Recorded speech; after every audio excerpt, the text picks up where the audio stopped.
우리가 사는 시대는 어느 때보다도 지도자가 참 중요한 시대에 놓여 있습니다. 지도자에 대한 기대치가 높고 어느 때보다도 책임감이 절실하게 요구되는 시대에 살아가요. 더구나 신뢰와 존경이 요구되는 시대이기 때문에 지도자의 자리라는 것은 그렇게 쉽지가 않아요. 코로나 이후에 우리가 가만히 생각해 보면 진심과 진실이 통하지 않으면 진리가 들리지 않는 시대.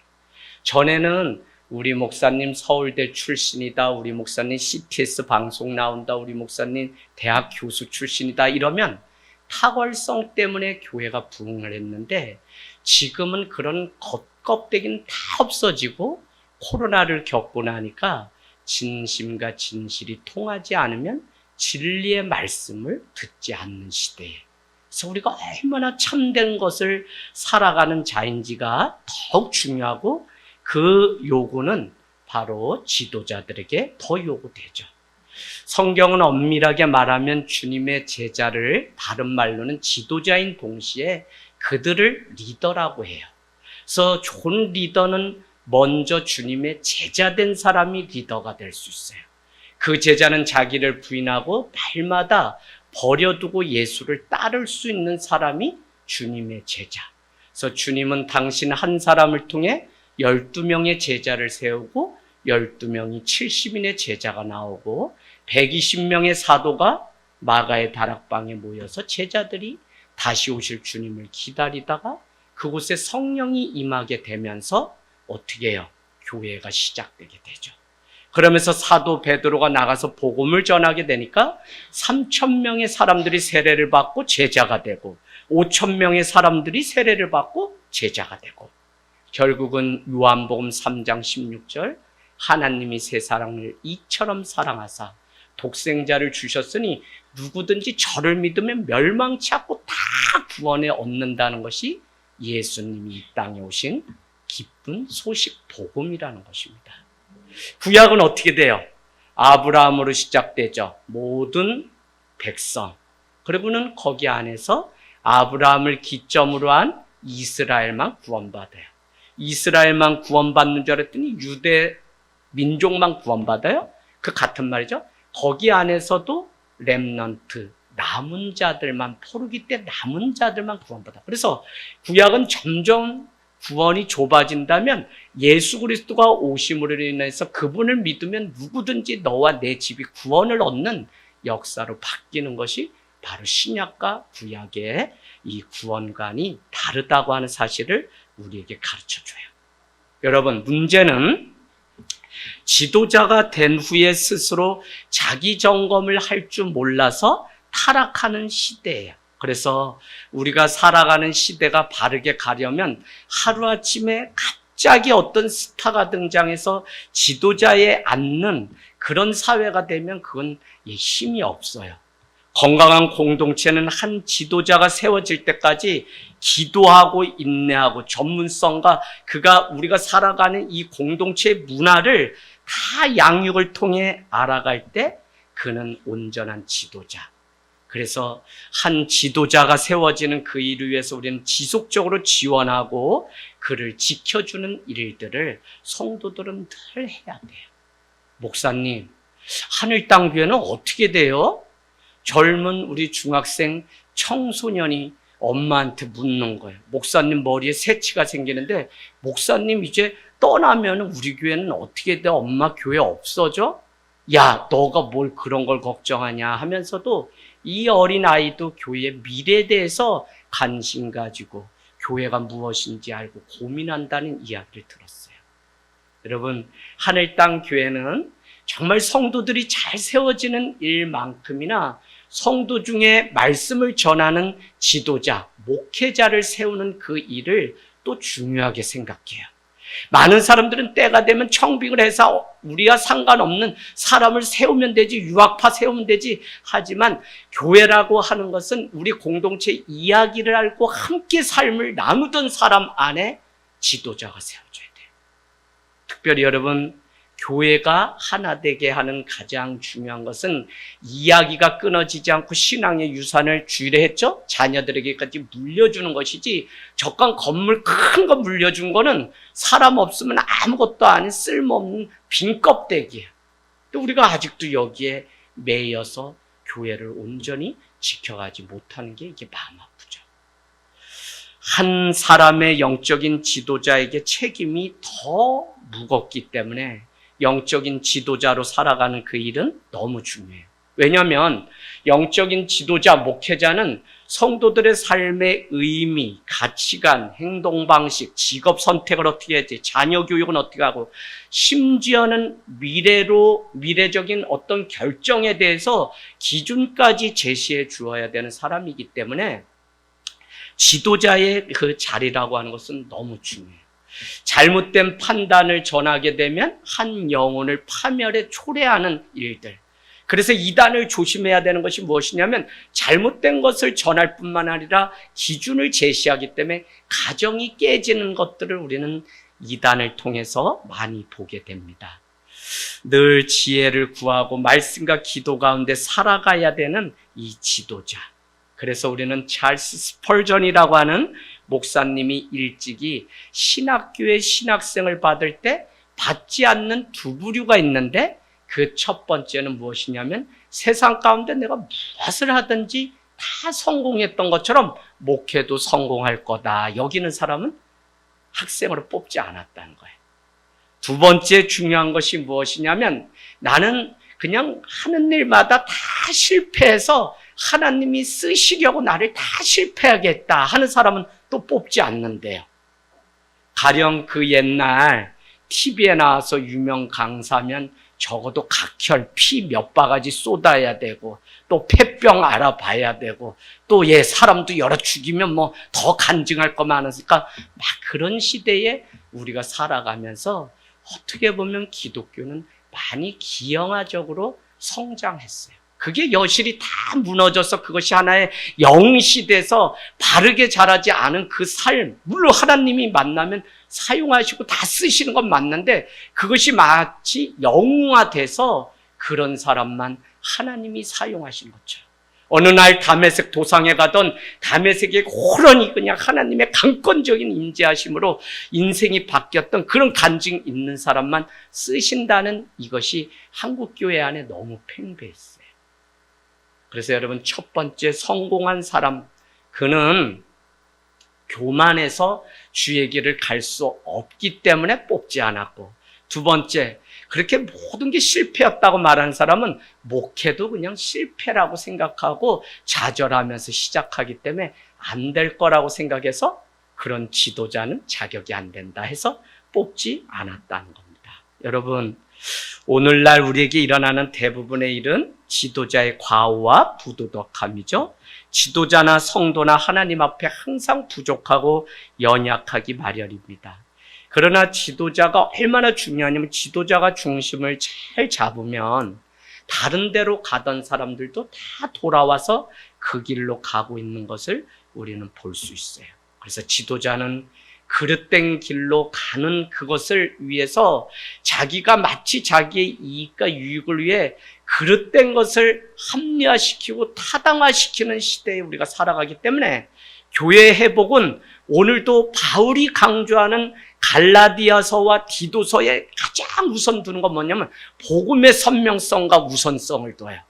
그래서 여러분, 지도자는 오늘 내년을 준비하면서 우리도 지도자가 필요한데, 그 사람은 복음 가운데 살아가는 사람이라는 것입니다. 그게 되지 않으면 욕망을 투영해서 마치 복음이 아니라 종교화돼서 살아가게 되는 것을 우리는 볼 수 있습니다. 이것이 교회가 선교나 전도에 오히려 장애물이 될 때가 오늘날 시대 가운데 많이 있는 것을 보면, 바른 교회뿐만 아니라 건강한 지도자가 세워지는 이 일이 얼마나 중요한지 모른다는 것입니다. 오늘 제가 왜 이 말씀을 자꾸 장황한 게 드리냐면, 지난주까지 우리 4절 말씀 인사말 다음에, 그 다음에 조금 이렇게 해서 사도 바울의 인사말이 좀 긴데, 자기가 누구인지만 말하고는 바로 본론으로 그냥 들어갈 정도로 예, 급한 마음이 그에게 있었는데 그것이 대표적으로 5절이에요. 야, 디도야, 너를 그레데 섬에 내가 남겨놓은 이유는 첫 번째는 남아서 너가 해야 될 일이 있지만 그것은 가르침과 관련되는 것이고, 또 한 가지는 그 그레데 각 마을의 장로들을 잘 세워라, 지도자를 잘 세우라고 하는 이 강조를 오늘 하려고 이 편지를 썼기 때문에 지도자가 잘 세워지는 이 일이 얼마나 중요한지. 그래서 우리는 다음 주에는 여러분 지도자, 장로, 목회자, 리더 어떤 기준으로 세워지는지를 우리는 6절부터 9절까지 보게 될 것입니다.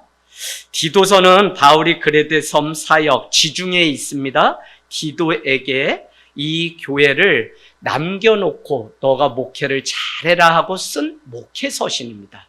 디모데 전후서에 이어서 디도서는 목회에 관련된 목회 서신인데, 중요한 것은 이 디도서는 개인에게 그냥 사랑의 편지나 부탁을 쓴 것이 아니라 디도가 섬기고 있는 그레데의 그 교회 공동체에게 썼다라고 해서 이것을 우리는 공동서신이라고 얘기해요. 공동서신은 무슨 의미가 있냐면 편지를 디도 앞에 보내지만 사실은 그레데에 있는 이 교회에게 보낸 거예요.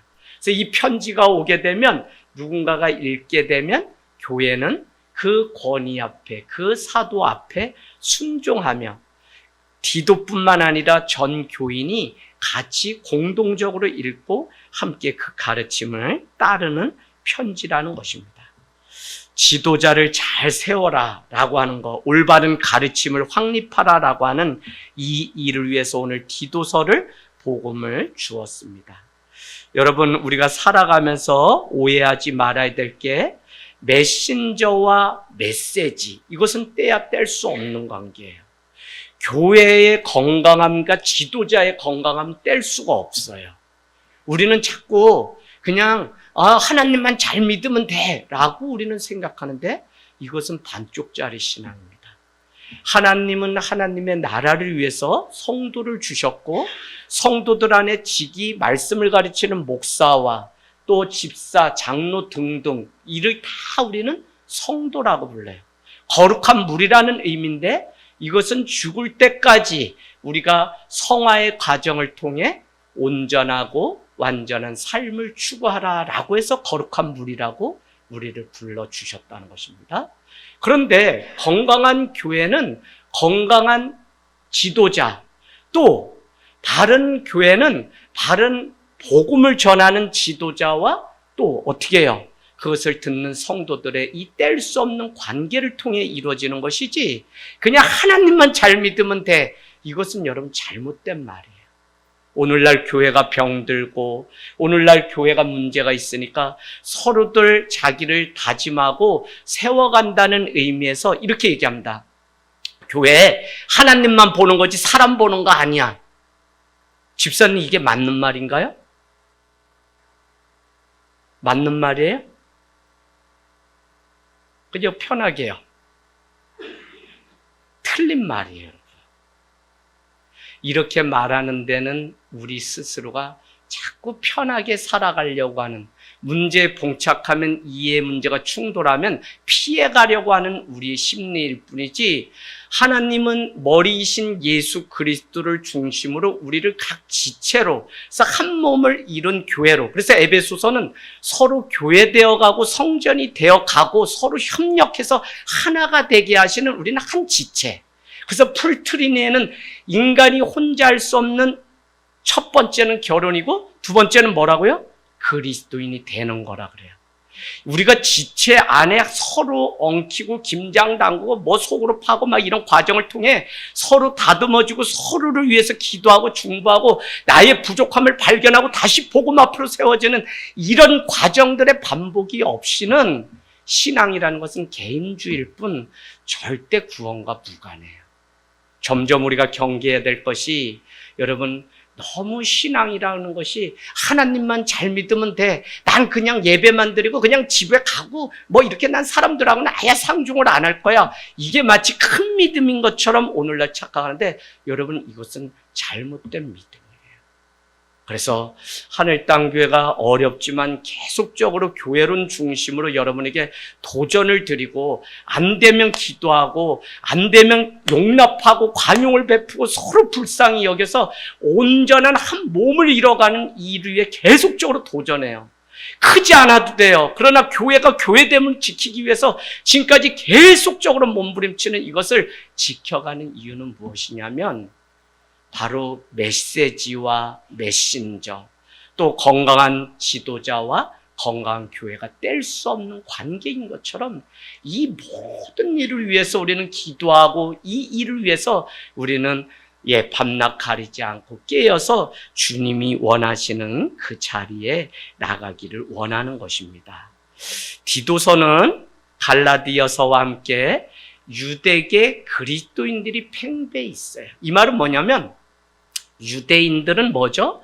하나님만, 그리고 구원자 메시아가 예수 그리스도가 아니라 모세나 이사야, 예레미야와 같은 선지자가 올 거다라고 하면서 그들은 포로로 잡혀갔을 때 다른 것을 한 것이 아니라 곧 오실 메시아가 보이지 않으니까 그들은 율법을 준수하고 토라를 연구하고 성전에 나가 제사를 지내는 이 일을 자기의 구원의 한 부분으로 여겼어요.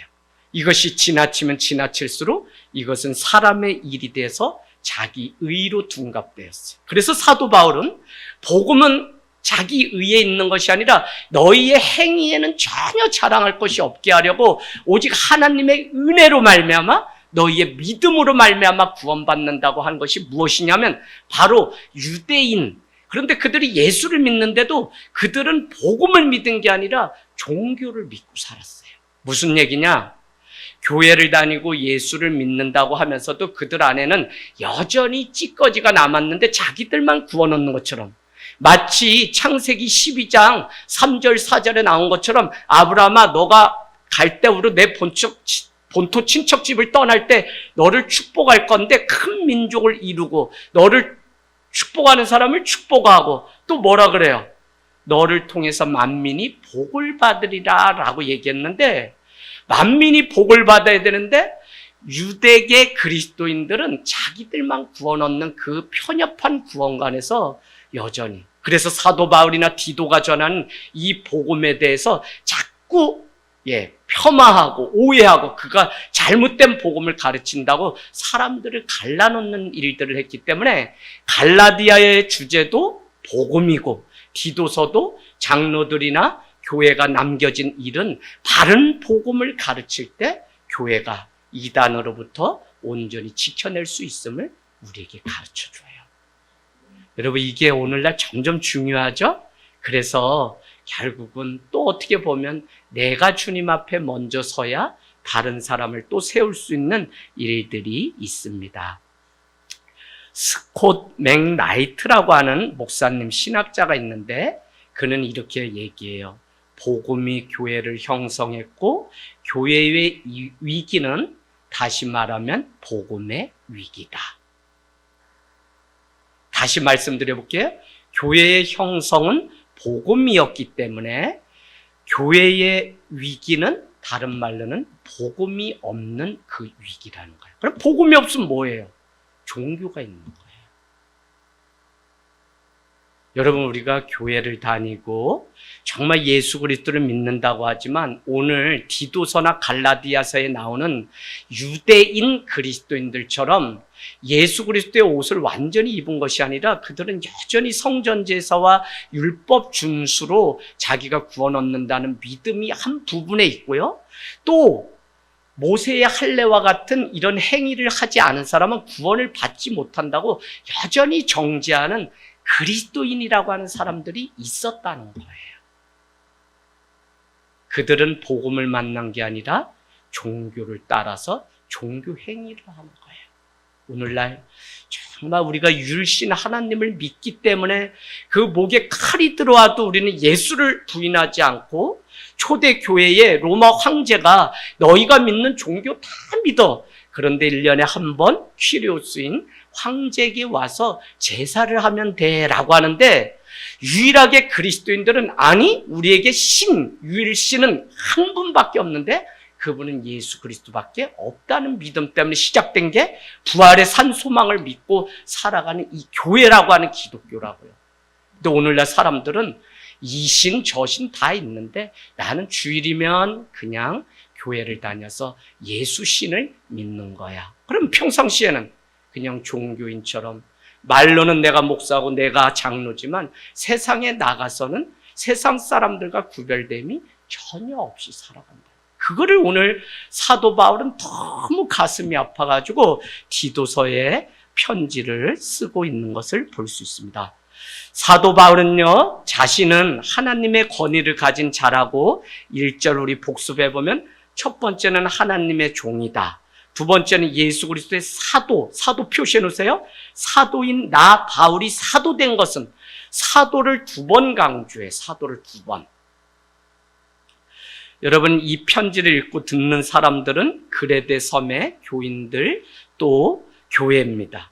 교회는 이제 바울과 디도에게 쓴 이 편지를 통해 디도 역시 바울의 그냥 제자가 아니라 이제는 그레데에 있는 한 교회를 맡고 있는 지도자, 바울과 동동된 권위와 사도됨을 인정할 수밖에 없도록 사도 바울은 디도의 권위를 충분히 세우면서 오늘 이 권면에 편지를 쓰고 있어요. 제가 세상 살아가 보니까 이렇게 살기가 쉽지 않아요. 누구한테 청구하거나 부탁을 할 때, 나라면 나는 이렇게 했었는데, 그 사람 좀 부족하지만, 그래도 그거 쓰면 그 사람 뭐 잘할 거야. 이렇게는 많이 해요, 세상이.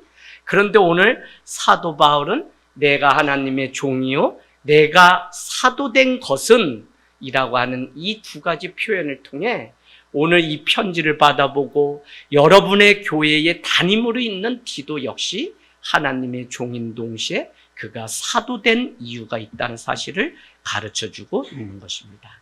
그것은 다른 것이 아니라 4절에 가서 표시해 놓으실래요?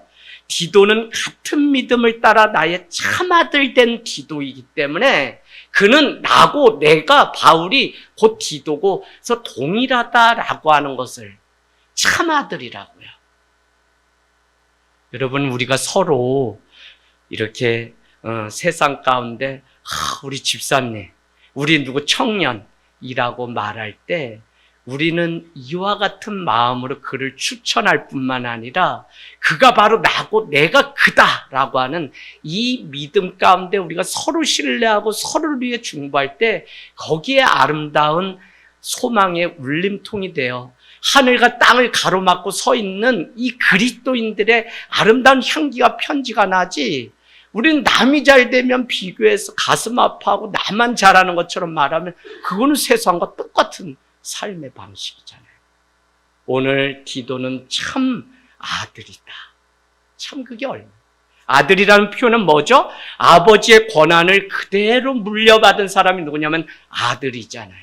그래서 오늘 사도 바울의 권위, 나는 떠났지만 오늘 이 편지를 받는 여러분, 바로 디도는 나의 참 아들이기 때문에 내가 하나님의 종이요 내가 하나님의 사도된 것처럼 디도 역시 그렇다고 하는 사실을 가르쳐주고 있는 것입니다. 여러분, 교회가 인정하는 권위가 사라지게 되면 그곳에는 권력이 난무하게 돼요. 이게 좀 어려운 얘기인데, 종교로 언제부터 이 종교라는 게 썩기 시작하냐면 나라의 권력을 등지기 시작하면 종교는 반드시 썩게 돼 있어요. 그래서 항거할 때는 항거하고 예수님이 아주 그냥 그렇게 사셨던 것처럼 때로는 우리도 그렇게 살 수 있어야 돼요. 자, 오늘 종교가 아니라 우리는 복음을 믿어야 되고 우리는 권력이 아니라 권위를. 자, 여기 잘 보세요. 권위와 권력을 여러분은 구분하셔야 되는데, 권위는 뭐냐면 권위는 나 한 사람의 이 힘이 많은 사람에게 나눠지는 게 이게 권위예요. authority. 하나님으로부터 오는 이 권위는 나 한 사람이지만 많은 사람들에게 이 영향력이 나눠지고 섬김과 나눔으로 연결돼. 근데 권력은 뭐냐면 세상 모든 사람이 나를 집중해서 힘이 다 모여야 돼. 이건 권력이에요. 그래서 여러분, 누구에게든지 하나님은 권위를 준 것이지 그거를 자기 힘을 과시하는 권력으로 사용하게 되면 거기서부터 썩기 시작해요. 자, 그 다음에 오늘날 교회 안에 하나님이 이루어가시는 신비가 있어야 되는데, 오늘 이 종교 안에, 우린 종교도 아니죠, 신앙 안에 하나님이 일하시려고 하는 신비, 그게 뭐죠? 교회에게 나타나는 신비예요. 그 신비는 서로 부족한 우리가 모여서 하나님의 몸된 교회를 이루어가게 하는 이 신비인데, 신비가 없어지고 교회 안에 자기 영당과 같은 신화가 난무하게 되면 교회는 썩기 시작해요.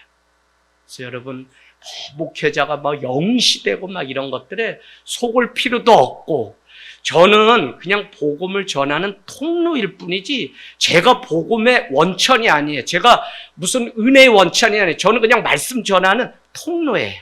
성도는 그냥 복의 근원이라 그러니까 복을 흘러보내는 통로예요. 오직 복을 주시는 분은 누구냐면 예수 그리스도 하나님이세요. 할렐루야.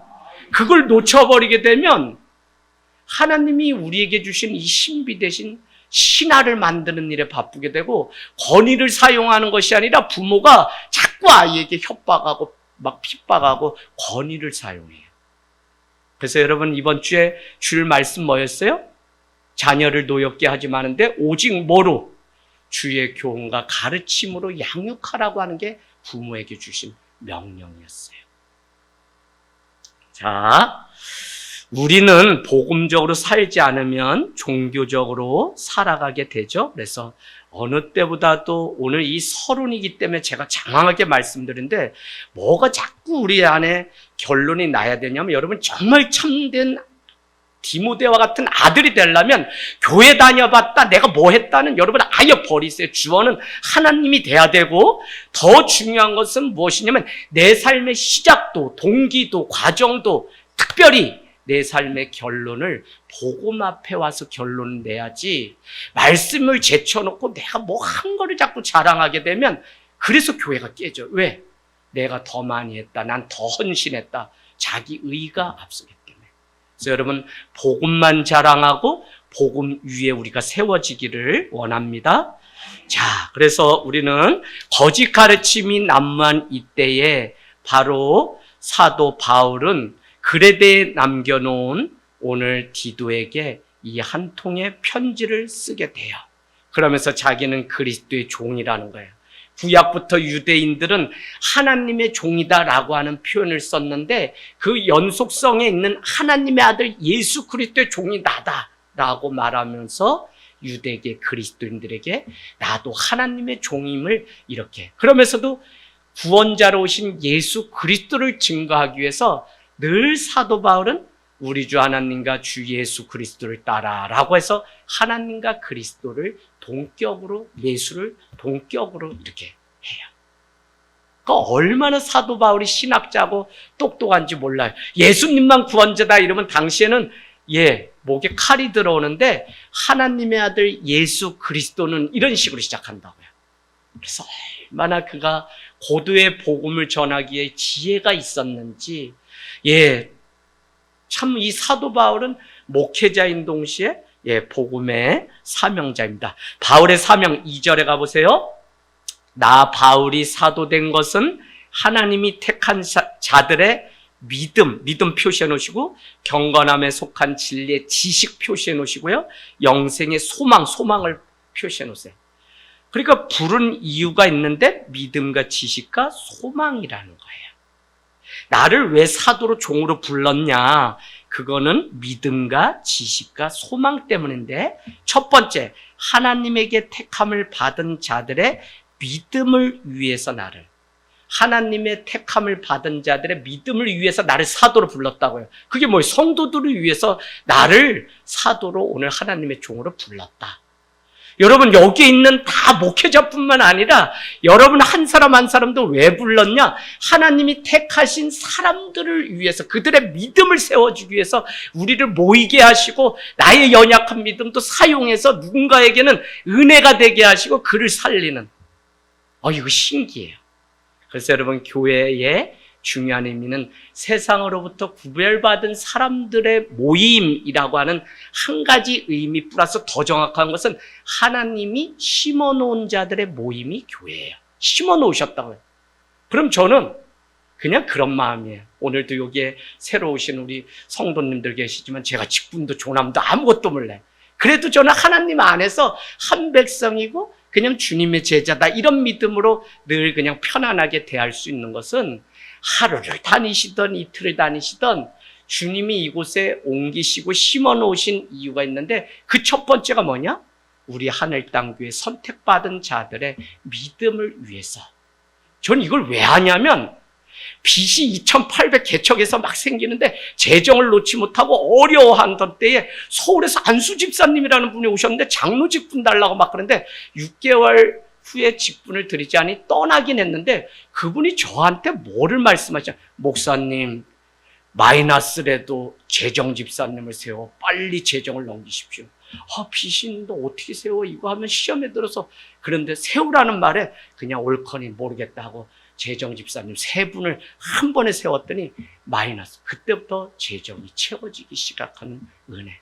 그래서 그분을 지금도 전화하고 목사님 많이 부흥하셨죠? 라고 통화할 때마다 하나님이 집사님 우리 교회 재정을 넘기게 하시려고 6개월 보내주신 집사님이십니다. 그래서 저는 집사님이 날마다 기도합니다. 그랬더니 이분이 되게 그걸 은혜로.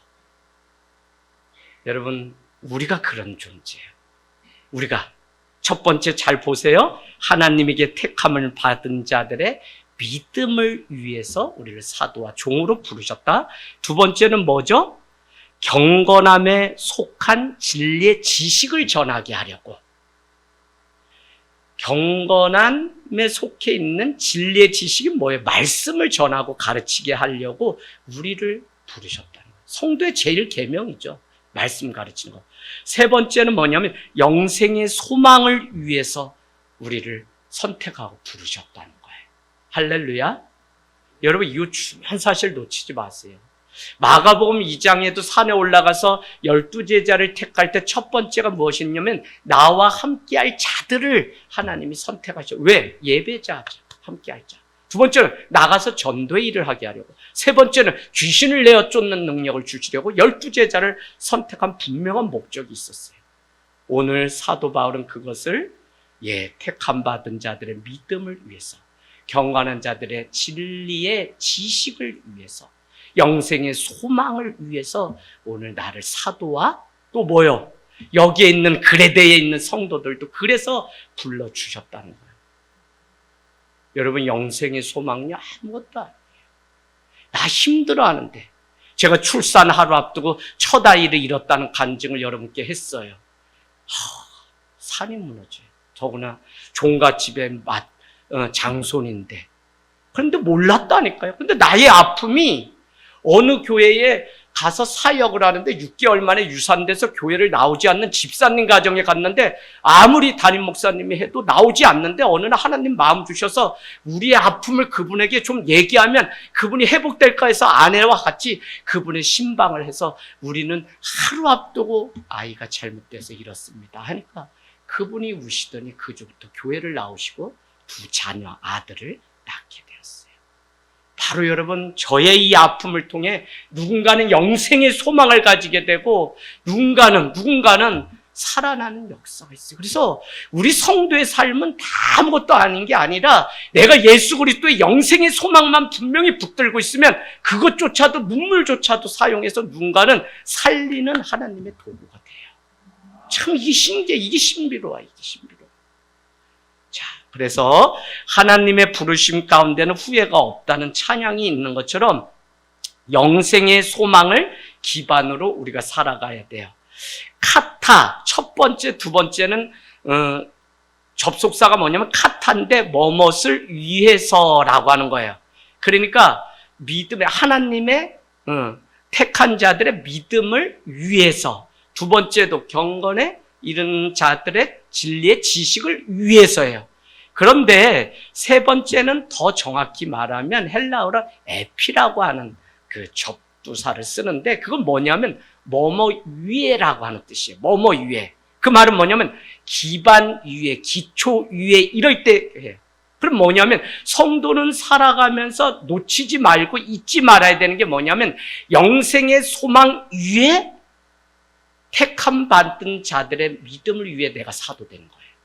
이해되시나요? 영생의 소망 위에 오늘 경건한 자들의 진리의 지식을 위해서 내가 사도되고 하나님이 주어야 되는 거예요. 그 기반이 뭐냐면 영생의 소망이에요. 영생의 소망. 교회가 여러분 다시 오실 주님을 기다리는 유일한 이유는 뭐냐면 영생의 소망, 다시 오실 재림의 주님을 기다리는 것은 우리 안에 분명한 영생의 소망, 이 부활의 산 소망 때문에 우리가 오늘 모여서 이렇게 피곤한데도 눈 비비면서 있는 거지. 이게 아니면, 그래서 우리가 흔들리고 무너지고 고난이 올 때 늘 우리가 먼저 뭐를 생각해야 되냐면 영생의 소망이 나에게 예수 그리스도로 무장되어 있는지를 늘 보면 흔들릴 거 없어요. 시험 들 거 없어요. 영생의 소망. 세상권은 이 땅 가운데 잘 먹고 잘 살다가 어떻게 떠났다까지가 있다면 성경은 죽음 너머에 유일하게 말씀하시는 책이잖아요. 하나님 말씀인데 그게 바로 뭐냐면 영생의 소망이 반드시 있다는 것을 우리에게 가르쳐주고 있다는 것입니다. 여러분, 오늘 우리가 눈여겨봐야 할 것은 자신에게 해야 할 일이 있는데 3절에 보니까 그것은 전도라는 거예요. 자기 때에 자기의 말씀을 전도로 나타내셨으니 이 전도는 우리 구주 하나님이 명령하신 나에게 주신 명령이라고 이렇게 얘기해요. 여러분, 전도 늘 하세요. 전도는 다른 거 아니라 그냥 교인 데려다 여기 앉혀놓고 등록시키는 게 전도가 아니라 마태복음 28장에 보면 내가 내게 분부한 모든 것을 가르쳐 지키게 하는 게 전도예요. 그래서 전도의 엄밀한 의미는 내가 먼저 제자 되어서 내가 주님의 제자 되어 누가 오든지 내가 그를 가르쳐 지키게 해서 순종하는 자리까지 가게 할 수 있는 실력을 우리가 겸비해야 돼요. 그래서 여러분, 이 전도 다른 거 아니라 하나님의 말씀을 전하고 우리가 가르치는 그 일이 바로 전도예요. 그래서 늘 앉으나 서나 그냥 밭쪽자리 요게 아니라 하나님은 모든 것을 가르쳐 지키게 하는. 그 권사님 지금 뭐에 바빠야 되냐면 말씀이 날마다 펼쳐 있어서 내가 주님 오시는 날까지 영혼을 살리고 세워가는 이 일을 위해서 애고 허리야 애고 다리야 이거 할 때가 아니라 말씀 가운데서 내가 영생의 소망을 전할 수 있는 준비된 믿음이 우리 안에 있어야 돼요. 이게 없으면 저도 지금 제가 여기 못 있죠. 저랑 어머니는 평생 그런 관계인데 맏아들이라는 건 여러분 종갓집에 얼마나 피곤한지 몰라요. 이제 너 이제하고로 살아라. 엄마의 아들이 아니라. 전 그 의미가 뭔지 알아요. 아버지에 대한 한도 다 맏아들인 저인데 다 풀고. 제가 그래서 키가 안 커요. 하도 욕을 먹으니까. 이해되시죠, 여러분? 웃지도 않네. 아유, 참. 저도 키 크고 싶고 예수 믿고 전국 사개오 연합회 회장직 내려놓고 싶지. 170 이상만 되면 탈출할 수 있는데 안 되는데 더 작아지는데 어떻게 해요? 너 어머니가 아들아, 너가 목사가 된 걸 내가 축복한다. 너가 아니었으면 우리 집안 이렇게 복잡한데 너가 그래도 하나 되게 하려고 너가 저기 가서 국회의원 된 것보다 이제 내가 알았다. 그래서 5년을 막내 아들을 떠나보내면서 급성백혈로 제 막내 동생이 떠나게 되면서 어떻게 하면 아들 살릴 수 있냐 하고 절간 다니면서 누이 셋담에 절을 나서 절을 다니던 어머니가 탁 내려놓고 농협 달력 뒷장에 써놓은 그 기도문 저희가 써놓은 거를 그냥 수천 번 밤마다 1년 2개월을 읽다가 그게 믿음이 돼서 막내 동생을 서울대병원에서 떠나보내는 날 장례식 들고 이제는 어머니는 예수는 아주 이제는 담을 싸게 생겼다. 이거 어떻게 하냐 하는데 그 주부터 어머니는 이미 믿음이 들어가서 시골 월연 성결교회 다니게 되고 작년에 명예 집사 직분을 받고 돌아가시기 전날 읍내에서 만난 목사님 안아주시면서 목사님 감사해요, 사랑해요. 목사님 우시더라고요. 일본에서 선교하시다 오셨는데 시골로 이렇게 오셨는데 어머니가 쌀 고구마 우리 아들한테 못하고 맨날 그랬는데 목사님께 해드리고 싶어요 해서 5년을 뜨겁게. 여러분, 그 어머니 다시 만날 수 있다는 영생의 소망이 있으니까 오늘 저도 사람인데 여기 와서 이렇게 말씀 전하지. 그 소밥 주다가 소를 정리해야지 여기 올 수 있는데 소가 다 팔려나가고 다 실어간 빈 마구간 보니까 어머니가 참 한 마리 한 마리 빚 갚으려고 팔 때 그 심정이 어떤 건지 구구절절 다 느껴져서 가는 곳마다 눈물 흘릴 일밖에 없어요. 그런데도 영생의 그 소망.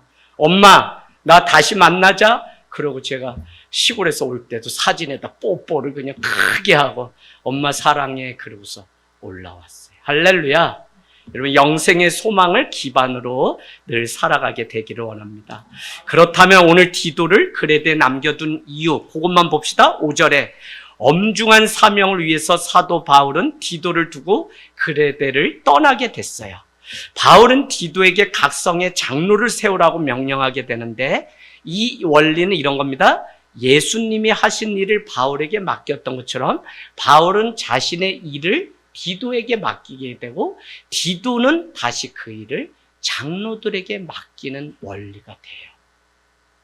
여러분, 바울이 그 그레데 섬에 평생 남아서 목회자로 살고 또 디도가 그곳에 남아서 평생 담임 목회자로 살면 좋죠.